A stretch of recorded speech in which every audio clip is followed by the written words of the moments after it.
शुरू करते हैं आज की वीडियो। और जैसा कि हम बात कर ही रहे हैं, प्रीवियस वीडियो में भी हमने डिस्कशन किया था प्राइस इलास्टिसिटी ऑफ डिमांड और प्राइस इलास्टिसिटी ऑफ सप्लाई के बारे में। तो कुछ और क्वेश्चंस करते हैं प्राइस इलास्टिसिटी ऑफ डिमांड और प्राइस इलास्टिसिटी ऑफ सप्लाई से रिलेटेड। और पहला क्वेश्चन लेते हैं। पहला क्वेश्चन है हमारा, if the demand function of a product is given by p equals to 4 minus 5x square, for what value of x the demand curve has unit elasticity. तो हमारे पास डिमांड फंक्शन गिवन है in terms of x given है हमें, और साथ में हमसे क्या पूछा है, for what value of x demand curve has unit elasticity. तो किस x की किस वैल्यू के लिए हमारे पास जो इलास्टिसिटी ऑफ डिमांड है वो 1 होगी। तो क्वेश्चन में सीधा सीधा बोल दिया है कि जो इलास्टिसिटी ऑफ डिमांड क्या होनी चाहिए, 1 होनी चाहिए। और इलास्टिसिटी ऑफ डिमांड का formula minus p upon x multiply D x upon d p. तो इस तरह से हम अपने जो वैल्यूज़ हैं उनको पुट करेंगे अपने फॉर्मूले में और उसको इक्वल टू रखेंगे 1 के साथ। तो क्वेश्चन में हमें p गिवन है तो उसी का हमने यूज़ करना है, और x हमें गिवन नहीं है तो हम x को x ही रखेंगे। तो हमने क्या किया, 1 लिख लिया है। और अब सिंपल क्या करने वाले हैं, p की वैल्यू हमें गिवन है 4 माइनस 5x स्क्वायर, तो इसको p के प्लेस पे लिख लेंगे। और x की वैल्यू हमें गिवन नहीं है तो उसे हम एज इट इज़ रख लेंगे। अब हमें जो नेक्स्ट वैल्यू चाहिए वो चाहिए हमें d x upon d p. तो d x upon d p हमें कहाँ से मिलेगा, हम करेंगे डिफ्रेंशिएशन अपने प्राइस फंक्शन का। तो प्राइस का अगर हम डिफ्रेंशिएट कर दें तो हमें मिलेगा D P upon D x, पर हमें चाहिए क्या, d x upon d p. तो हम क्या करेंगे, उसको रिवर्स कर लेंगे। तो पहले करते हैं डिफ्रेंशिएशन। तो p equals to 5 minus 4 equals to minus 5x square हमारा प्राइस फंक्शन हो गया। तो इसका डिफ्रेंशिएशन करेंगे तो क्या होगा, D P upon D X. और 4 का अब करते हैं इसका डिफ्रेंशिएशन, तो 4 का 0 और माइनस 5x स्क्वायर का differentiation minus 10x। Minus 10x हमने इसका डिफ्रेंशिएशन कर दिया तो हमारे पास d x d P upon D x आ गया। पर हमें चाहिए क्या, d x upon d p. तो हम क्या कर देंगे, इसको रिवर्स कर देंगे। तो D P upon D x minus 10x है तो d x upon d P हमारा हो जाएगा माइनस 1 अपॉन 10x। सिंपल इसको रिवर्स कर लेना है और यहाँ पे हम इसको पुट कर देंगे minus 1 upon 10x। Simple multiply 4 minus 5x square की मल्टीप्लाई 1 के साथ, तो क्या हो जाएगा, एज इट इज़ आ जाएगा और नीचे 10x स्क्वायर हो जाएगा। तो ये माइनस माइनस प्लस हो गए और इसकी मल्टीप्लाई इसके साथ करेंगे तो ये हो जाएगा 10x स्क्वायर। तो हमारे पास ये वैल्यू निकल के आ गई। तो हम क्या करेंगे, हमारे पास जो गिवन है ई डी इक्वल्स टू 1, तो हमें जो ये वैल्यू आई हमारी 4 minus 5x square upon 10x square, इसको 1 के इक्वल पुट कर देंगे। और इसको यहाँ से हम क्या कैलकुलेट करेंगे, x की वैल्यू हम यहाँ से इजीली कैलकुलेट कर सकते हैं। तो ये जो वैल्यू है ये 1 के साथ जाके मल्टीप्लाई हो जाएगी। तो हमारी इक्वेशन बनेगी 10x square equals to 4 minus 5x square, हमारी इक्वेशन अब बन जाएगी equals to 4 minus 5x square.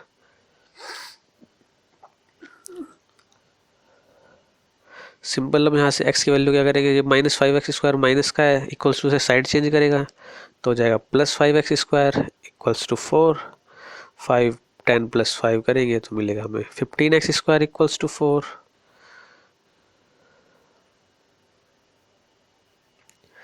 15x square equals to 4। तो यहाँ से अब x की वैल्यू निकाल लेंगे। एक्स स्क्वायर इक्वल्स टू होगा 4 अपॉन 15, तो स्क्वायर दूसरी तरफ जाएगा तो रूट बन जाएगा। तो 4 रूट की वैल्यू हमें मिलती है 2 और 15 का कोई स्क्वायर रूट नहीं होता तो वो रह जाएगा रूट 15। तो 4 के आगे से रूट हटा के 15 के ऊपर लगा देते हैं। तो रूट 4 की वैल्यू तो होगी हमारी 2 और यहाँ से ये रूट हट जाएगा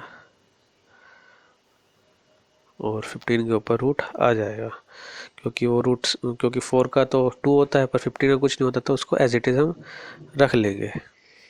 तो यहाँ से हमारी x की वैल्यू 2 अपॉन रूट 15 आ गई है। तो हम यहाँ पे क्या कंक्लूड करेंगे, तो we conclude that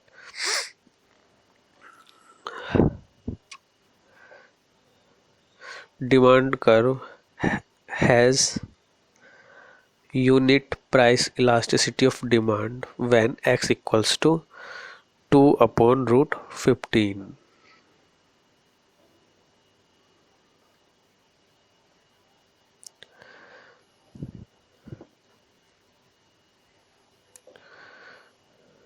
to upon root 15।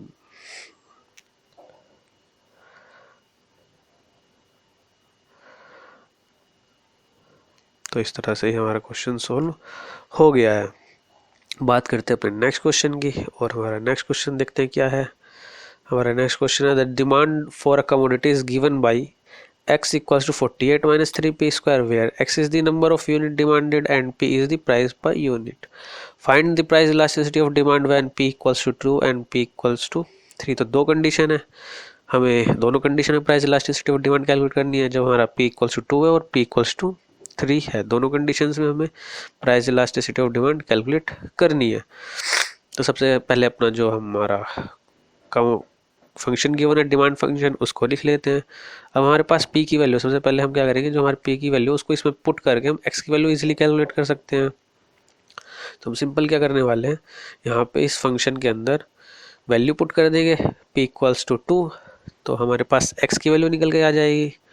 तो हम यहाँ पे करते हैं 2, तो जो कि हो जाएगा हमारा कितना 48, 2 का स्क्वायर 4 और 4 3 जा 12। तो ये वैल्यू हमें मिल जाएगी 48 माइनस 12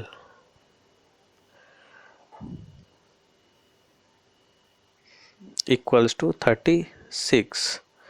तो हमारे पास जब हमारा प्राइस 2 है तब हमारी क्वांटिटी डिमांडेड है 36। तो साथ ही कैलकुलेट कर लेते हैं dx अपॉन dt। तो 48 माइनस 3p स्क्वायर, तो डेरिवेशन करेंगे तो मिलेगा हमें माइनस 6p। तो ये भी हमें निकल के आ गया। और प्राइस की वैल्यू हमारे पास गिवन है, तो वो सिंपल यहाँ पे पुट भी कर सकते हैं।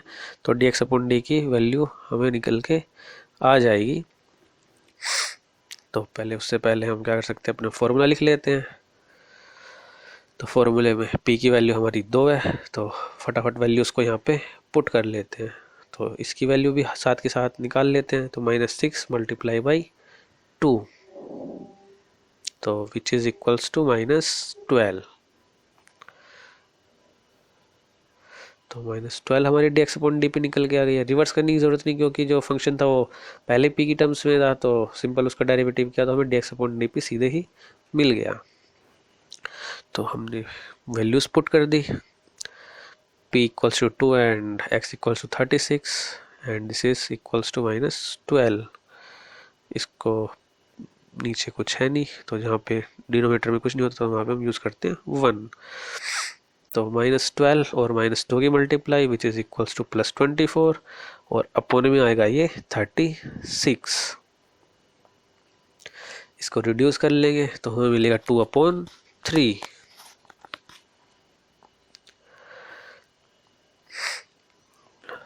इसको डिवाइड भी कर सकते हैं, तो डिवाइड करने पे हमें मिलेगा 0.666। तो प्राइस इलास्टिसिटी और डिमांड हमारी निकल के आ गई 0.66। तो अब सिंपल क्या करेंगे, अब 3 के लिए भी कैलकुलेट करेंगे, तो मैं सिंपल इसमें चेंज कर लेता हूँ। तो हमने क्या किया, p की वैल्यू 3 पुट कर ली, तो 3 का स्क्वायर 9, तो 48 माइनस 9 करेंगे तो हमें मिलेगा कितना 39। और D upon D x upon D में भी हम चेंज करेंगे। तो प्राइस की वैल्यू हमारे पास है 3, तो 2 की जगह पे 3, तो यहाँ पे हो गया 18।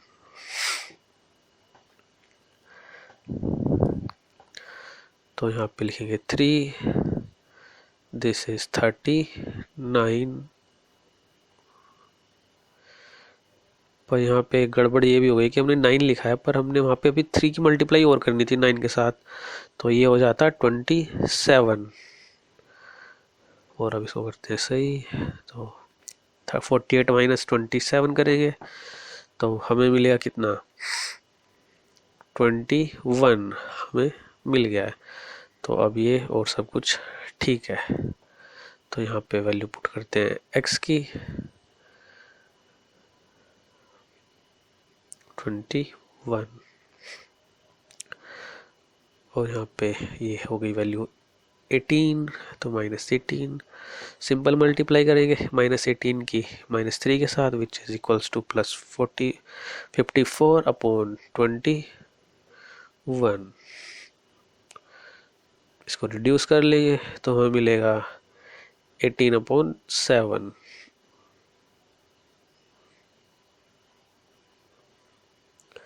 डिवाइड कर लेंगे तो हमें मिलेगा 2.57 हमारी इलास्टिसिटी ऑफ डिमांड आ जाएगी जब हमारा प्राइस कितना है 3 है। तो इस तरह से ये हमारा क्वेश्चन भी सॉल्व हो गया है। बात करते हैं अपने अगले क्वेश्चन की। And our question is if the demand function of commodity is Q equals to 500 - 2P। तो यहाँ पे जो ब्रैकेट में गिवन है इसका मतलब क्या है, P जो हमारा क्या होगा 0 और 0 के इक्वल होगा और 250 के बराबर होगा, उससे ज़्यादा नहीं होगा। तो लिमिट हमें गिवन है कि हमारा प्राइस क्या होगा 0 से कम नहीं होगा और 250 से ज़्यादा नहीं होगा। Then determine where the demand is elastic and unit elasticity with respect to price. तो हमें 3 कंडीशन दी, इलास्टिक और यूनिट। तो इलास्टिक डिमांड कब होती है वो भी हमें पता होना चाहिए। तो सबसे पहले अपना फंक्शन ले लेते हैं। तो यहाँ पे क्यू गिवन है, तो ये आपने कंफ्यूज नहीं होना है क्यू के साथ। तो हमारा तो क्यू क्या होता है, नंबर ऑफ क्वांटिटी और नंबर ऑफ यूनिट प्रोड्यूस। तो यहाँ पे हम एक्स यूज़ करते थे, तो क्वेश्चन में यहाँ पे क्यों दे दिया है, तो इससे हमें बिल्कुल भी कंफ्यूज नहीं होना है। तो हम क्या करते हैं कि तो हमने यहाँ पे एक्सचेंज कर लिया, पर हम इसको चेंज नहीं करते, हम क्यों के साथ ही इस क्वेश्चन को सोल्व करने वाले हैं। क्योंकि क्वेश्चन में क्यों गिवन है तो हम क्या करेंगे उसी के अकॉर्डिंग अपने फॉर्मूले को मॉडिफाई कर लेंगे। तो फॉर्मूला लिख लेते हैं सबसे पहले।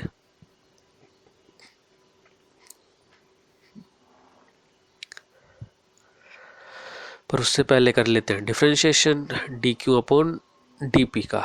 तो करते हैं इसका डिफरेंशिएशन, तो हमें यहाँ से मिलेगा -2 मिल जाएगा हमें यहाँ से, क्योंकि 500 का 0 हो गया और -2P का हमें सिर्फ 2 मिलेगा। तो इलास्टिसिटी ऑफ डिमांड का formula -P/Q multiply by dQ/dP।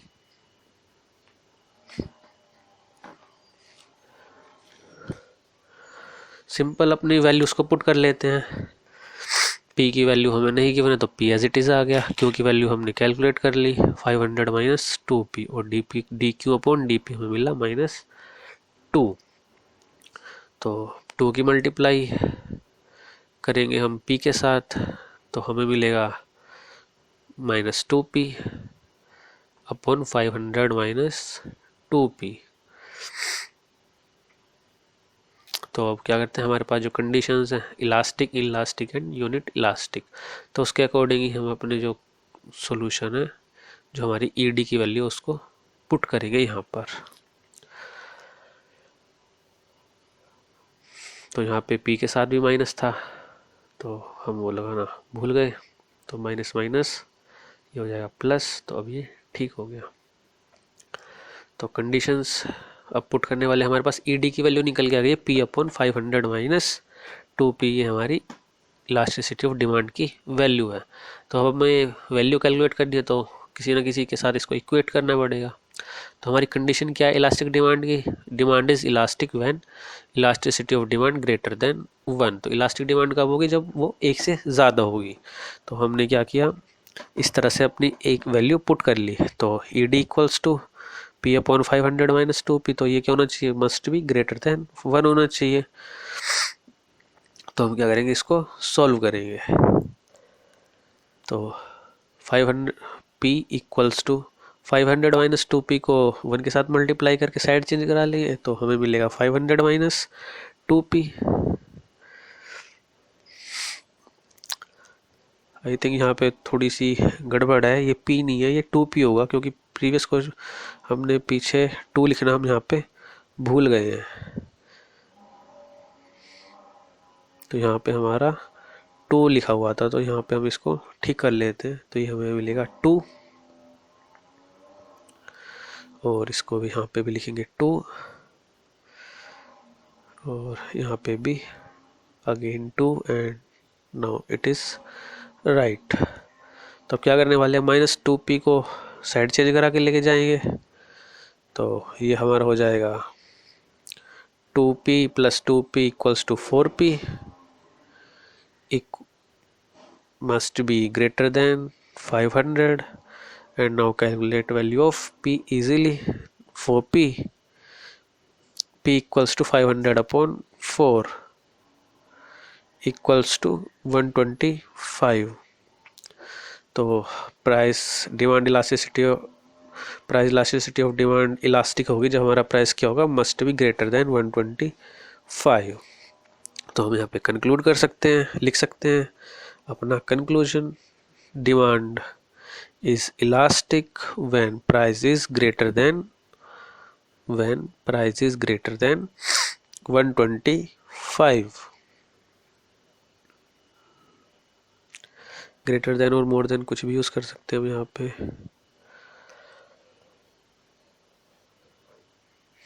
125 तो इलास्टिक हो गया। अब इसमें ही चेंज कर लेते हैं। इलास्टिक की कंडीशन क्या है, ईडी लेस देन 1, तो 1 बड़ा होगा और जो हमारी ईडी की वैल्यू क्या होनी चाहिए, मस्ट बी लेस देन। तो सिंपल अपना जो साइन है वो हम चेंज कर लेते हैं और सारी कैलकुलेशन सेम रहेगी। इसको भी चेंज कर लेते हैं। ये आपने अलग से कर लेना, पेपर में आपने इस तरह से नहीं करना है, अलग से वैल्यूज को लिख के दोबारा से आपने सोल्व कर लेना है। तो इस तरह से ये हमारा सॉल्यूशन चेंज हो गया है। तो हम यहाँ पे लिखे demand is in elastic when price is less than 125। तो इलास्टिक कर लिया हमने, इन इलास्टिक कर लिया। अब देखते हैं कौन सी कंडीशन हमारी अभी बची हुई है सोल्व करने के लिए। तो unit elastic with respect to price, तो यूनिट इलास्टिक के लिए क्या फॉर्मूला होता है, ईडी = 1। तो यहाँ पे = का साइन, यहाँ पे भी =, यहाँ पर भी = लगा देंगे। जितने भी साइन है सब में = लगा देंगे। तो यहाँ पे आप लिख सकते हैं दोबारा, demand is unitary when price is equals to 125 is equal to 125। तो इस तरह से ही हमारा जो सॉल्यूशन है वो कंप्लीट हो गया है। चलते हैं अपने नेक्स्ट क्वेश्चन की तरफ और यहाँ पे देखते हैं क्वेश्चन क्या था। Supply function of a product is x = a√p - b where a and b are positive constant and p greater than b. Find price elasticity of supply in terms of p and show that it decreases with increase in supply and is unitary at p = 2b.